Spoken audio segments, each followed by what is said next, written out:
We've got to talk about this redistricting battle because it seems like Uncle Trump has secured the win. Yes, and this is not clickbait. This is not something to get you to sticker. I am so serious, and I have the videos and the clips and the evidence to back it up. And that's what we're going to be diving into today. So make sure you guys smack that like button. If you are not subscribed already, hit that subscribe button, all right? It's totally free. Also, subscribe to my second channel. That link is down below in the description box. It is called Extra Rich, all right? Extra Rich is the name of my second channel, and it's not spelled the correct way. It's spelled with, the E is off extra, okay? So it's XTRA space RICH, all right? Let's hop into this. We're going to start off with some Democrats pretty angry about this redistricting battle because I think they realize the writing is on the wall already. Here's AOC. We have to all abide by the same rules. And so if Republicans are going to redraw North Carolina, if they're going to redraw Texas, if they're going to redraw and gerrymander every one of their states, then unfortunately we have to provide balance to that until we get to the day where we can all finally agree to put this behind us and pass nonpartisan gerrymandering federally. We have to all... Yeah, that will never pass because Democrats would never vote to stop it. But there's more. In 65, a law that for nearly 6 decades has stood as a promise that every American, no matter who you are or where you live, has a voice in our democracy. A law that generations fought for, marched for, and organized for. This decision is not just about the law, it's about our people, about our future, and about our democracy, and about whether or not this country is by the people, for the people. And so, Mr. Speaker, we are angry about the politics that have led us to this moment. But at every moment we have turned backwards. The American people have risen and taken this country forward. Yeah, we have. You're right. You're right. At every moment when you told us, hey, Trump is a horrible, terrible, no good, very bad person, you aired that all throughout the airwaves, on the radio stations, on television screens. You uttered it every single day on your social platforms. And guess what? We gave you the middle finger and still elected him. Congratulations. You played yourself. Here's, wait, is this? Yes. Here's Hakeem. Or not. Thank you, Cleo. I thank Chairwoman Yvette Clarke and all of the distinguished members of the Congressional Black Caucus. Today's decision by this illegitimate Supreme Court majority strikes a blow against the Voting Rights Act and is designed to undermine the ability of communities of color all across this country to elect their candidate of choice. But we're not here to step back. We're here to fight back. Yes. Now, when this decision came out earlier today, it's an unacceptable decision, but not an unexpected decision, because this isn't even really the Roberts Court. It's the Trump Court. Yes. And what we would expect from the Trump Court is an effort to continue their scheme to suppress the vote and rig the midterm elections and beyond. Okay, I'm not gonna play all of that for you. I don't want to bore you too much. All right, I don't want to bore you too much. But here's one final clip I will play for you of Hakeem once again trying to, I don't know, impersonate Obama, I guess. I'm sorry. Our message to Florida Republicans is F around and find out.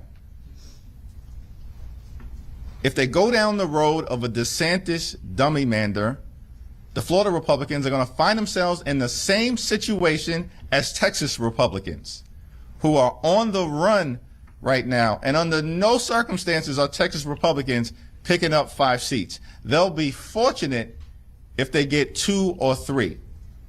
While in California, we are going to get all 5. The Republicans are dummy-mandering their way into the minority before a single vote is cast. Because if we're truly dummy-mandering our way, okay, into the minority, then why wouldn't you just be quiet and let us do it? See how he's really contradicting himself by simply talking? You know? What's that saying? Like, if I swear there's like a saying, if oh crap, what if like your enemy is messing up, don't interrupt them or something along those lines. Yeah, one of y'all might know what I'm talking about. But like, if you're watching somebody you don't like completely, poop their pants, why would you interrupt them? Why would you say anything? Why would you stop them? If you're watching them embarrass themselves, why? It's because he's lying, of course. And I want to show you guys a couple of things. One being this map here. And it says if both parties maxed out on gerrymandering, so both parties, the House would end up with a 262 Republicans to 173 Democrats, according to 538. Look at that. And this ain't even as bad as it could get, right? This thing could get even worse. This thing could get a whole lot worse. For example, South Carolina can eliminate that blue district easily. Georgia too, right? A lot of these southern states can eliminate some of these blue districts. Or not Georgia, excuse me, Alabama.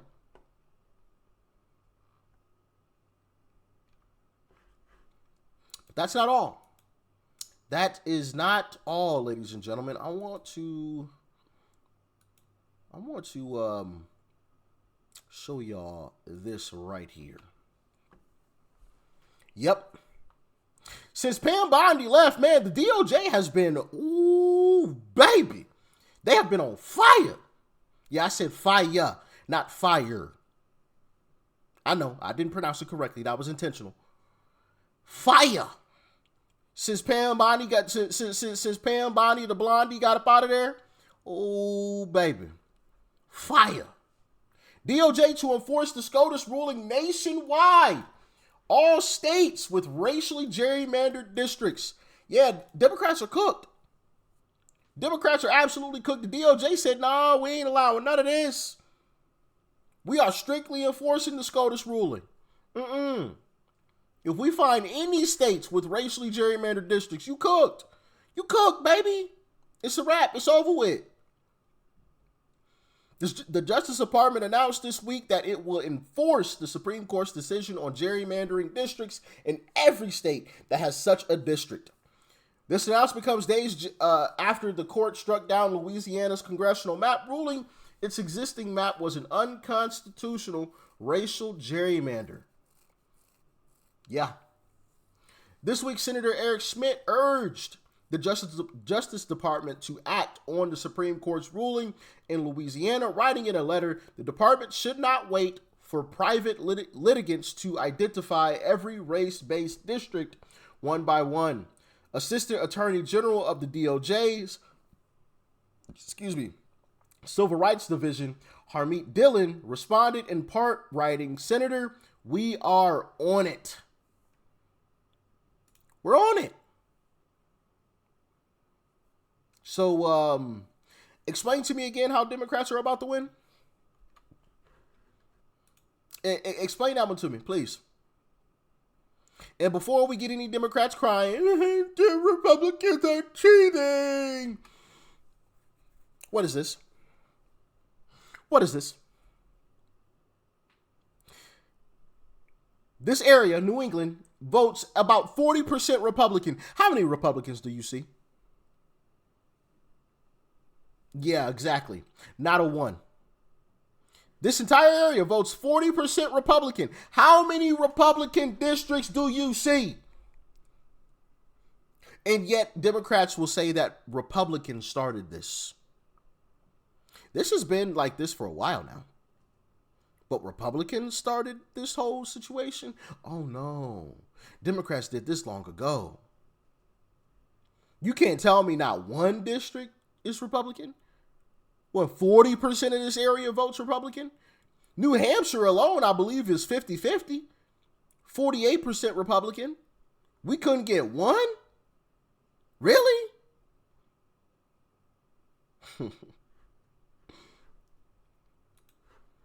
Here's the map the Democrats wanted in Louisiana. Come on now. What kind of district is this? You start all the way up in Shreveport and you come all the way down to Baton Rouge? Come on now. What kind of district is this? I mean, clearly there's an agenda there with that district. Even this New Orleans one, were you coming from New Orleans, snaking up to just under Baton Rouge, just outside of Baton Rouge? Come on now. Come on now. Nah, son. I don't want to hear it. I don't want to hear it. Not at all. Not even a little bit. But you know what else the Democrats are in trouble about? You know, we got a census coming. And because of their terrible policies, they losing some people. And so you know what that means? That means House seats, baby. House seats. California's projected to be -4. Oregon -1. New York -2. Although I've seen New York -3 and -4. So I believe this number is a touch higher than this. Yeah, so Florida's +3. Usually Florida and New York are matched in numbers on previous, maps and numbers that I've seen. So New York is probably -3 in reality. So you got Texas +4, Florida +3, New York -3, and Florida, or goodness gracious, in California -4. Not looking good for Democrats. Not looking good. Georgia won, North Carolina won, Arizona won, Utah, Idaho won. Where you got Illinois -, Wisconsin -, Minnesota -, Pennsylvania -, New York -, Rhode Island -, Oregon -, like a bunch of blue states losing. Bunch of blue states. And how do you expect Democrats to win again? How do you expect Democrats to come out on top of this again? Explain that one to me. Explain it. So what projections are showing that with this VRA ruling, Republicans could gain about 10 to 12 seats, right? With the census, it's projected that Republicans can gain another 10 to 12 seats. So explain to me, when we're already in the majority and we're possibly going to have another 24-seat advantage, how do Democrats plan to win, especially with these terrible policies that they're pushing? They don't have a chance in hell. Now, of course, we got to show up and vote. We still got to do our part, right? We still got to rid our Republican Party, this new Republican Party, of the rhinos, because people like John Thune are stymieing the party right now. Bro, we should have so much done right now. And it sickens me. It really does sicken me when I hear people say, well, the Republican Party ain't doing enough. No, the Republican Party is doing enough. It's just a couple of people at the top that are stymieing this situation. The House has been passing things. It's the Senate that's stopping it. Who's in charge of the Senate?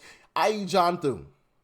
John Thune out of South Dakota. He's up for re-election in 2028. And yes, I'm going to keep reminding you all of that. I'm going to say it so much it's going to stick in your brain. You're going to wake up in the middle of the night. John Thune's up for re-election in 2028 in South Dakota. You're going to have nightmares of it, okay? I'm going to keep saying it in every single video where I could fit it in, all right? Because he makes me sick, absolutely sick. Despicable senator. He should have never been a senator in the first place. I wish there was an election today, okay? I wish there was an election today. I will be screaming to the high heavens, vote this mother lover out, please. Please. Please, I will get on my knees and beg if I have to. Vote him out. I don't care who you vote in to replace him. Get him out of there. All right? Anyway, I'm sorry. I got it on my rant again. You see how much I despise John Thune, bro? Because he's the one stymieing this entire situation. But, I mean, there's a couple others, of course, but he's the ringleader, right? Anyway, I just wanted to bring that information to you all. Y'all let me know your thoughts and your opinions. Get in the comment section. And, yeah, it looks like we got some major wins coming. But make sure you show up in these primaries. And then, of course, show up in the midterms. All right? Peace and love. I'm out.